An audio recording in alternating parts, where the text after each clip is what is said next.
Right,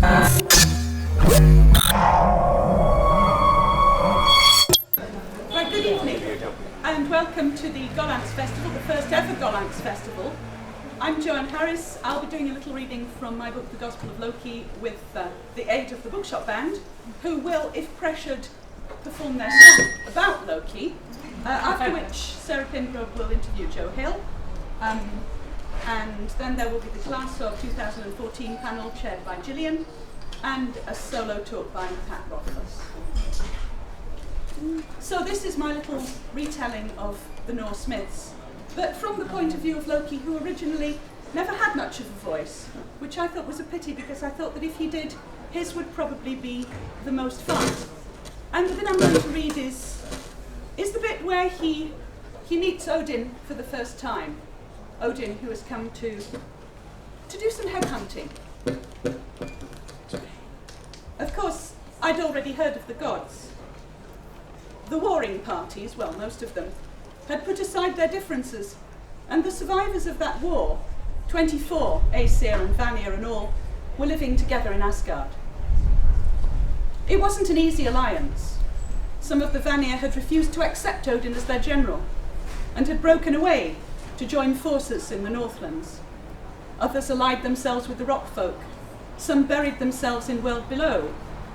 Some fled to the forests of inland and hid away in animal form. Thus were the old runes scattered and lost, divided between our enemies, bastardized and gone to seed like grain, reverting to wild stock. Of course, in time, this bastardization had its effects in chaos. Runes have their primal source in the fire, and every time Aesir or Vanir used a piece of their stolen glam, every time they dipped a toe into the River Dream, or wrote a story, or even carved their name into the trunk of a fallen tree, chaos shivered in outrage, and I grew increasingly curious. Who were these people, whose influence I could feel across the worlds? How was it that I could sense them? And did they even know I was there? Meanwhile, in Asgard, the 24 remained in a citadel, blasted by war, torn by petty rivalries, arguing incessantly. Easy targets for anyone who fancied trying for godhood.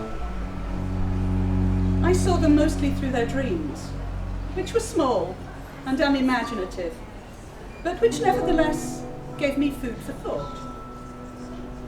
Perhaps even then, a part of me knew how badly they needed a friend, and how much I could help them, if only they could put aside their puny little prejudices. In those days, the general liked to travel in journeyman aspect throughout the worlds. His blind eye, sacrificed to the runes, saw much further than his living one ever had, and he was obsessed with exploration and the pursuit of knowledge. He was a great traveller in Dream, the river that skirts our borders, flowing alongside death itself, dividing this world from the next. And he would often watch our realm from the far side of the river, muttering to himself and squinting through his blind eye. He didn't look all that impressive back then, a tall man in his 50s with grey hair and an eye patch. But even then I sensed that he was something out of the ordinary. For a start, he had glam, that primal fire stolen from chaos, which the folk later came to call magic, and to fear with a superstitious awe. I could see it in the colours swirling all around him, and by the signature he left. I'd seen that signature in dreams, that were bigger and brighter than the rest. And now I could almost hear him too. His soft and coaxing voice, his words. Loki, son of Laufey, son of Farbauti, wildfire. We didn't have much need for names back in Pandemonium. Of course I had them. Everything does, but back then they had no power over me. As for my family, such as it was, well, demons have no family. My father was a lightning strike and my mother was a pile of dry twigs. No, that's not a metaphor. Which, to be fair to yours truly, made for pretty poor parenting. In any case, Wildfire is hard to control, volatile, unpredictable. I'm not making excuses or anything, but it's in my nature to be troublesome. Search should have known it, Odin too. Both got what was coming to them. Leaving chaos was forbidden, of course, but I was young and curious. I'd seen the man so many times staring into our domain, watching us from dream and beyond, working his primitive glamours. To be frank, I felt almost sorry for him, as a man sitting by a roaring fire might feel for the beggar sitting outside, trying to warm his hands with a match. But this beggar had a noble look for all his rags and shivering. It was a look that told me that sooner or later he meant to be king. I rather admired his arrogance. I wondered how he would do it. And so that day, for the first time, in defiance of Surt and all the laws of chaos, I left my fiery aspect and ventured out into world above. For a moment I was disoriented. Too many sensations, all of them new, enveloped my new aspect. I could see colours. I could smell sulphur. I could feel the snow in the air and see the face of the man before me cloaked in glam from head to foot. I could have chosen any form, that of an animal or a bird, or just a simple trail of fire. But as it happened, I'd assumed the form with which you may be familiar, that of a young man with red hair, and a certain je ne sais quoi. The man stared at me in amusement, and dare I say admiration. I knew that behind my human disguise he knew me for a child of the fire. A demon, if you prefer the term. Though, to be honest, the demon bit is really just a matter of perspective. "Are you real?" he said at last. Well, of course, that's a relative term. Everything's real on some level, you know.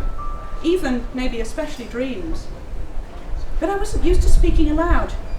In chaos, such things are unnecessary.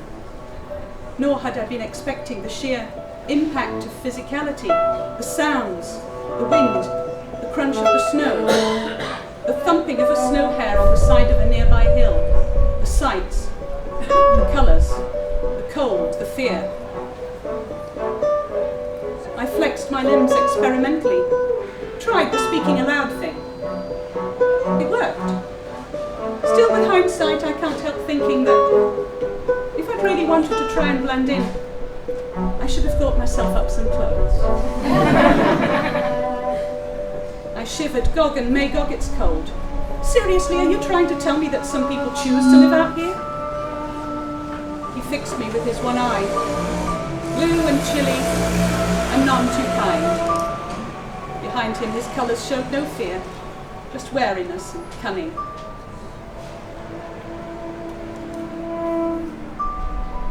"What's in it for me?"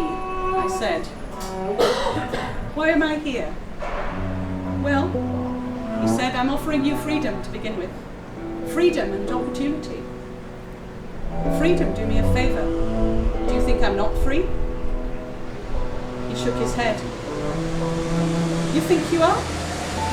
When there are worlds to discover and shape, and you have to stay in one place all the time? You're no more than a prisoner where you are."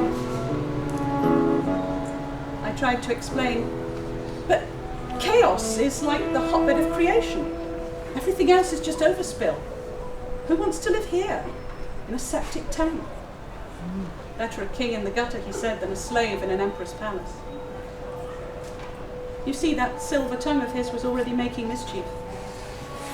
And then he started to talk to me of the worlds he'd visited, of the middle world, abode of the folk, where already the people of Asgard were beginning to be worshipped as gods, of the tunnel folk of world below, toiling to bring out gold and gems from the darkness, of the world tree Yggdrasil, its roots in the depths of the underworld, its head in the clouds of Asgard, of the ice folk, of the one sea, of the outlands far beyond, all ripe for conquest, everything new and up for burning. "And what do I get from you?" I said. He smiled and said, "I'll make you a god."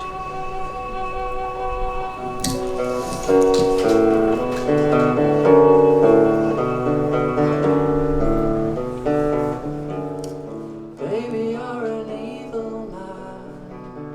Well, honey, I do what I can. Baby, you're an evil, and baby, you're an evil man.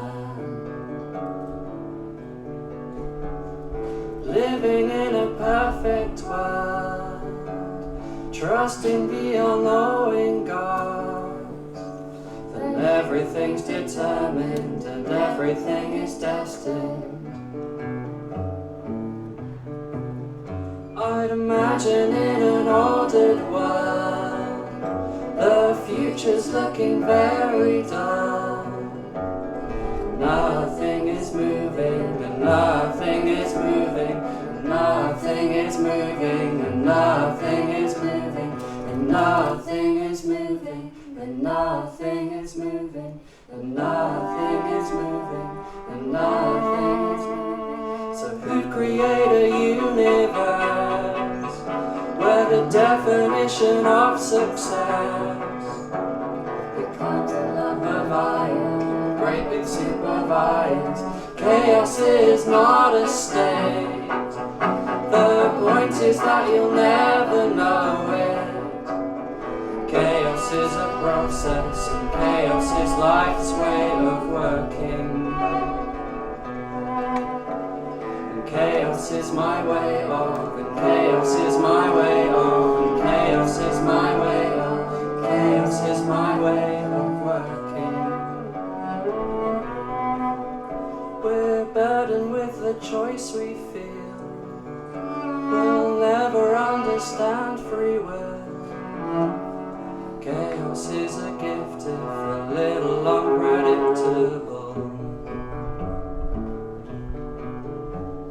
And chaos is a gift if a little unpredictable. Still, baby, you're an evil man. Well, honey, I do what I can. Baby,